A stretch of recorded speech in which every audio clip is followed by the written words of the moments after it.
از لایه‌های دفاعی که گل نخورن، با سیستم‌های ضد حمله به گل برسن و بار روانی رو با شکست از تیمشون دور بکنن. من فکر میکنم لیگ ایران اصلا ارتباطی به نتیجه بازی ایران در واقع نداره. این عرض بنده، لیگ ایران بازیکنان متوسط زیاد داره و اون دفاعی که شما در 1998 بهش اشاره کردین، خب فاصله آقای ایویچ با سایر مربیان کاملا مشهوده و مقایسه نباید بکنیم.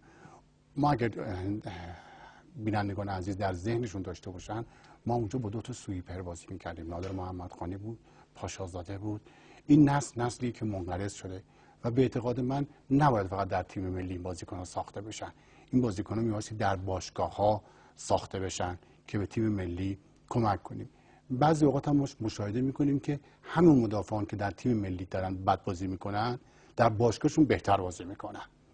باز این میتونه تفاوت خیلی چیزها رو مطرح بکنه. فقط تنها تفاوت 2 تا مربی به واقع نیست، بلکه شرایط باشگاهی و شرایط ملی و شرایط دیگر رو در واقع ما باید در نظر بگیریم. بله، عمق خط دفاعی ما سالهاست آسیب پذیره و من فکر میکنم با توجه به اینکه نمیتونیم بازی کنیم برای اون پست پیدا کنیم، بعد بریم دنبال طراحی سیستم هایی که هافکا بتونن اون فضاهای ایجاد شده بین مدافعین مرکزی ما رو پوشش بدن به صورت آلترناتیو یا بدیلی اونجا حضور پیدا بکنن که اینقدر ما آسیب پذیر نباشیم.